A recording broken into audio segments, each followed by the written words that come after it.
Welcome back to the Orange and Black. My name is Sean Holloway, and this show is for Giants fans where we talk baseball using analytics, the eye test, and common sense. Pitchers and catchers have officially reported, which means the offseason is over, and on today's show, we're going to grade that offseason. Break down pitching decisions, outfield defensive changes, the Luis Arraez move, and what it all means. The excuses season is officially over. Hey Giants fans, if you want to see more of this content, do not forget to hit the like and subscribe buttons and turn on notifications. Share this with everyone you know, and drop your thoughts down in the comment section down below. Tell me if you agree or disagree, and if you disagree with me, the entire comment section is wide open. And with that, let's get into today's video.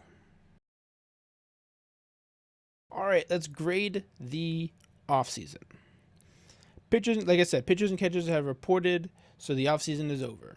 That means rosters are mostly set, and so it's time to evaluate what the Giants actually did. Now, there can be some moves, very unlikely, maybe minor moves. That's about it. There really isn't much left out there, so rosters are basically set at this point. So I'm just gonna rip off the Band-Aid and what my grade is. I would grade the Giants offseason as a strong C-. You can make it an argument for a C, but I personally think it's a C-. They filled the holes, just not with the right tools. It was pretty much a bare minimum offseason.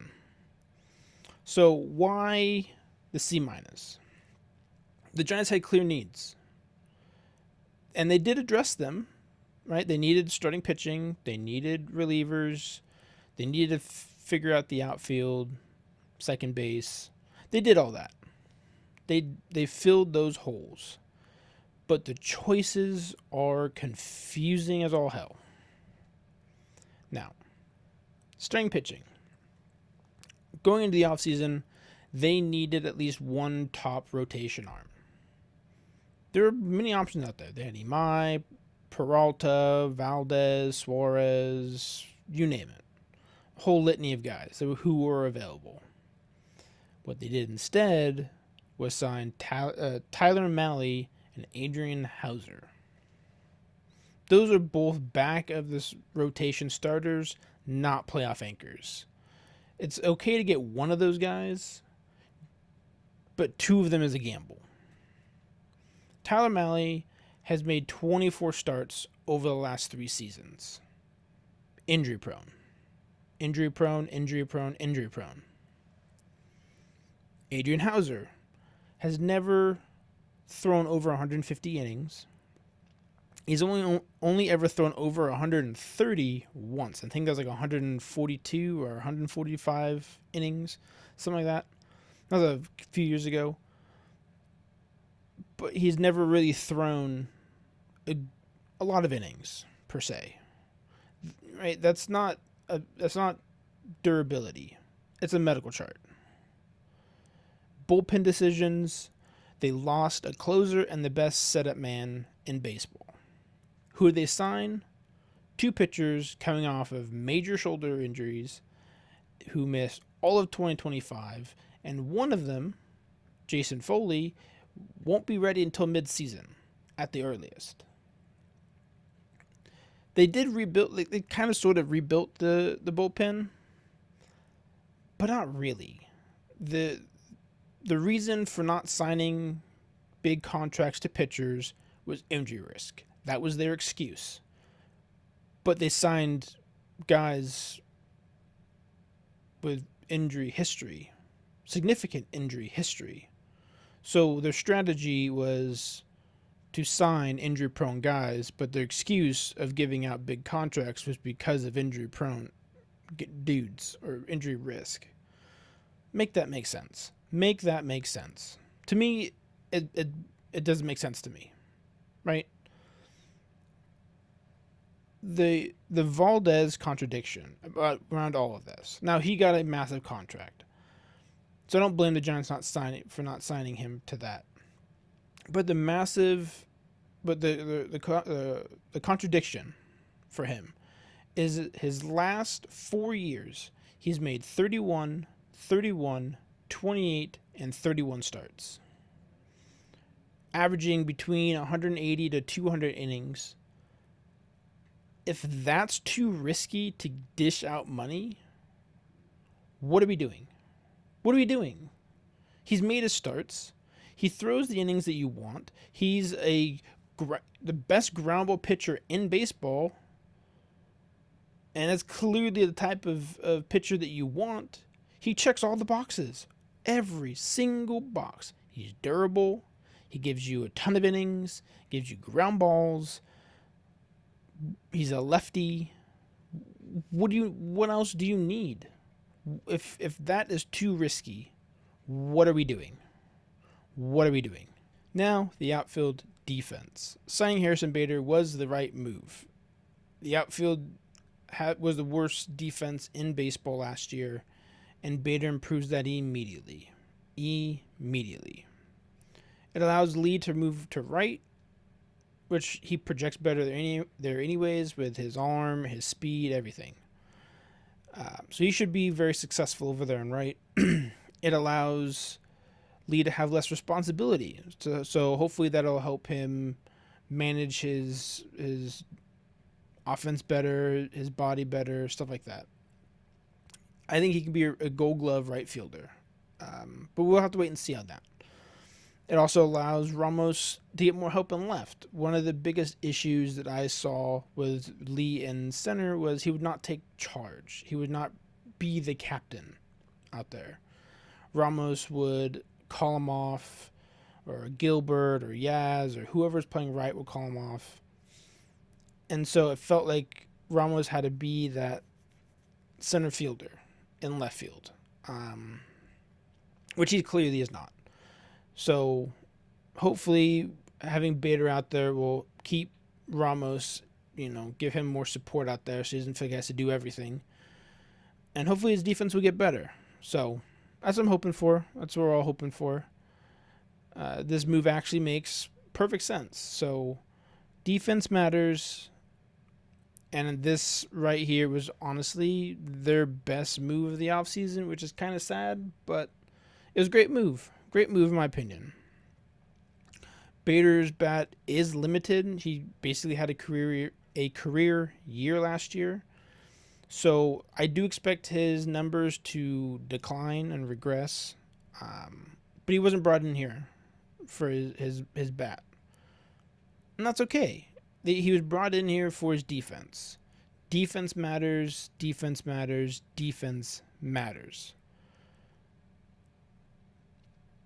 When Bader is your headline move, though, expectations have to be adjusted because going into the offseason, I did not think Harrison Bader was going to be the best move the Giants made.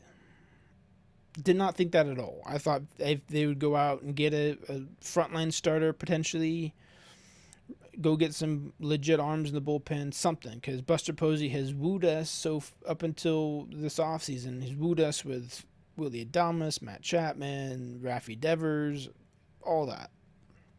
Which, by the way, that Rafi Devers trade is working out pretty nice for the Giants. It was a fleece job of fleece jobs. So, yeah. I figured going into the offseason that the Giants would be very aggressive, per se, in the pitching market. Because they needed a lot. I figured they'd be somewhat aggressive and try to get a lot of dudes, but I was wrong. It's the same thing, different day. Go cheap. They signed these dudes early in the offseason. I don't understand it. It's their biggest weakness. The pitching, both the starters and the bullpen are the two biggest weaknesses, where the bullpen is the biggest weakness. I do not know how they're going to close out games. I don't know how they're going to extend games, per se. Like, Logan Webb, he's going to give you 6 innings, 7 innings. Robbie Ray's probably going to give you about 5-6 innings. Landon Root, probably about the same. But after that, Tyler Mahle and Adrian Hauser, I don't know how many innings they're going to give you and how you're going to close out games. You don't have a closer, right? You're going to basically do it by committee, and hopefully Ryan Walker takes charge. You have guys coming off of shoulder injuries as your big offseason moves. So I do not know how they're going to close out games, how they're going to win. I feel like they're heavily relying on the offense, and that's where clearly that's what they're choosing with the Luis Arraez move. Right, they needed to address second base, but I figured second base would be one of those, if we have time, it'd be nice if we could address it. We have options, so we don't necessarily have to. Right? They had Casey Schmidt, they had Tyler Fitzgerald, Christian Koss. They have options. So I didn't think it would be that big of an issue. Boy, was I wrong. This offseason felt like the Giants' sole focus this year was fixing second base. That they didn't trust Casey Schmidt. They didn't trust Tyler Fitzgerald. They didn't trust Christian Koss. That their sole focus was, we need a legit second baseman. And I feel like they didn't even get that. Now, don't get wrong. I like Luis Arraez. I like what he does. He doesn't strike out. He puts the ball in play, gives you a very tough at-bat, and he gets hit singles. My problem with it is he has no power.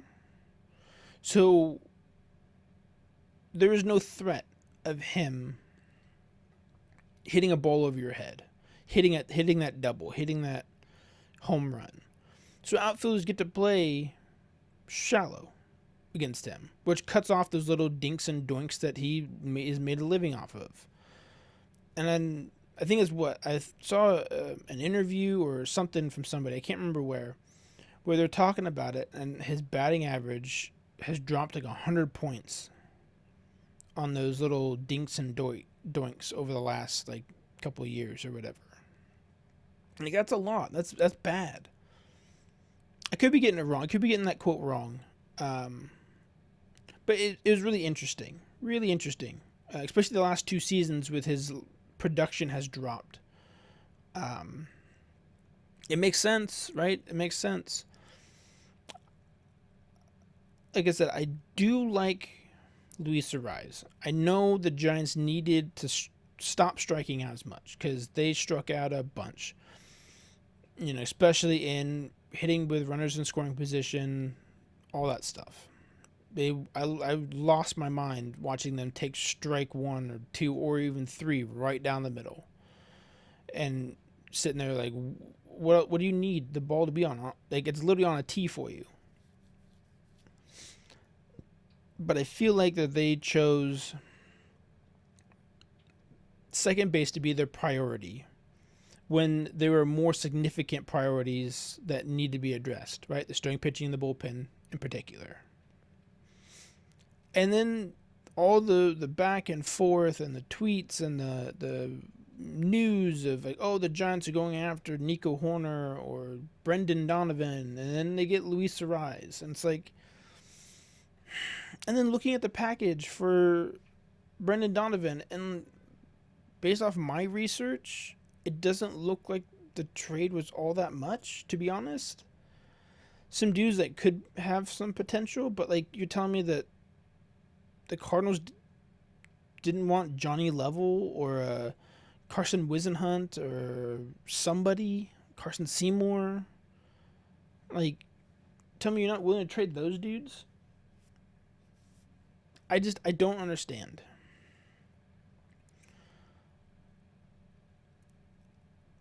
Luis Arraez, elite contact, all singles, no power, no speed. He's a singles merchant. One-trick pony, all that. What I don't like about him is defense, which is atrocious. absolutely atrocious. No defense. Kind of cancels out Bader's defensive value, to be honest, especially up the middle. They, it feels like they gave with one hand and then took it right back with the other. If you know what I mean. Like they gave us something, hey, we're going to fix the outfield defense, but then we're going to make our infield defense worse. And like Brendan Donovan, yes, strikes out 10% more than Luis Arraez, right? 3% versus 13%. 13% is still really good though. But Brendan Donovan hit 295 last year, but had more doubles, more extra base hits. Yeah, he had a lower batting average than Luis Arraez, but he hit for more power, hit more home runs, stole more bases, played vastly better defense. To me, I don't like the Luis Arraez move. I feel like they're betting and gambling and hoping that Luis Arraez can somehow, with Ron Washington able to fix him and become at least a league average defender. I don't see it because Ron Washington already has his hands full with Rafi Devers at first and Bryce Eldridge at first, trying to teach them how to be first baseman. So now he has to take on a whole nother project as well. You know what I mean? It's just his hands are full. And it could be the worst right side of the infield in baseball. Just with... I do kind of understand the thought process that Devers could be a Gold Glove first baseman, but at the same time, he wasn't really a Gold Glove third baseman. So I'm not saying that just because he wasn't one at third means he won't be at first. Defense really hasn't really been his his bread and butter. Hasn't really been he's been more of an offensive dude anyways, and we can see why. The dude's a stud offensively, but then you pair him with a horrible defensive second baseman. Like, I don't know. To me, I don't like it. I don't like it. It is what it is. But moving on. The philosophical disconnect with this offseason. Posey promised pitching and defense. In reality, he skipped the pitching and became net neutral on defense. And the key phrase of this offseason was modestly priced. Modestly priced. That was the key phrase of this year. They went out and got cheap dudes on cheap contracts, just hoping for the best. And to me, modestly priced has become the Giants' code for, well, we passed, we tried, right? They watched better players sign elsewhere on modestly priced deals too. Like, you tell me they couldn't afford any of those other deals? Like, to me, it's just, what are we doing, man? What are we doing? Missed opportunity after missed opportunity. They could have traded for Brendan Donovan, who would give you better defense, similar offense, more power. To me, it felt like they did everything possible to not make that deal. I also feel like that Buster Posey thought that these trades could be easily done. That people will be wooed over, because, it's Buster Posey, right? No. Deals are hard. It is much easier to sign somebody in free agency than it is to make a trade. Because in free agency, 9 times out of 10 is whoever offers the most money. 9 times out of 10. Now, in Luis Arraez's case, that wasn't the case, right? He signed for the Giants for a 1-year deal where he had multiple year deals elsewhere. But like I said, 9 times out of 10, who offers the most money ends up signing the player. That's why it's easier. But I think Buster Posey learned his lesson. Hopefully next year it'll be better, because they're gonna need a whole lot of everything else. The same thing, just at a bigger scale next year. So the final grade and outlook: C minus. Like I said, you can make a case for a C because they got Harrison Bader. They got Luis Arraez, helps them offensively, helps set up the table. They did get some pitchers. They filled up some holes. You can make that argument. But to me, it's a C minus because I feel like they did the bare minimum. The bare minimum. Functionally complete, but competitively questionable. That's what I'm thinking. Functionally complete, competitively questionable. You don't get extra credit for just showing up, though. Zips has a projection of them at 84 wins. It's one more than last year's Reds when they got the third wild card. To me, that's their ceiling. I feel like that's best case scenario. 84 wins. I feel like they're more of closer to 81, 80.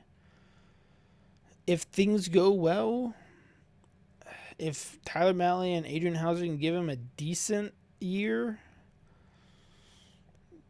I could see that. I fully expect both of those guys not to do very well. Yeah, 84 wins seems kind of like their ceiling to me. But with that, I'll leave it there. Remember to hit the like and comment buttons, and I respond to as many as I possibly can. Remember to follow me on X and Instagram at orange_blackpod.